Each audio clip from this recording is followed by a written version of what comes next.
আবহাওয়া তৈরি হয়েছে। কদিন আগে আরব সাগরেও হয়ে যাওয়ার ফলে মুম্বাই এবং দিল্লিকে অনেকটাই ফেস করতে হয়েছে।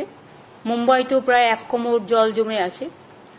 বাংলাতেও আমাদের রিপোর্ট অনুযায়ী 48 ঘন্টার পূর্বাভাস আছে ভারী বর্ষার, এবং সেক্ষেত্রে গভর্নমেন্টের যা যা করণীয়, সিএস অলরেডি ডিজাস্টার ম্যানেজমেন্ট নিয়ে আমি নিজেও মিটিং করেছি আগে। সিএসও প্রত্যেকটা ডিস্ট্রিক্ট ব্লক লেভেল পর্যন্ত করেছেন, যেখানে পরিষ্কারভাবে বলে দেওয়া হয়েছে যদি কোথাও প্রয়োজন হয় রোড লাইন থেকে লোক তোলবার, রিলিফ শেল্টার রেডি করা থেকে শুরু করে সবটাই করেছে। এবং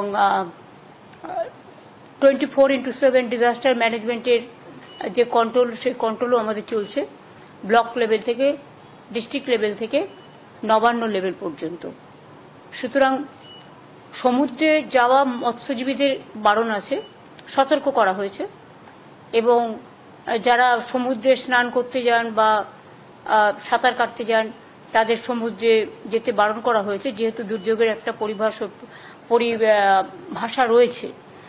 এবং তাছাড়াও মোটামুটি বাদবাকি ডিএম, এসপি থেকে শুরু করে আইসি, বিডিও এবং লাইন ডিপার্টমেন্টের সবাইকে অ্যালার্ট করে রাখা হয়েছে, যাতে কোনো রকম কোনো দুর্যোগ হলে যেন সঙ্গে সঙ্গে তাদের রিলিফ শেল্টারে নিয়ে যায়, এবং তাদের রিলিফ মেটেরিয়াল থেকে শুরু করে সবকিছু রেডি করা আছে। এটা হচ্ছে দুর্যোগের খবর।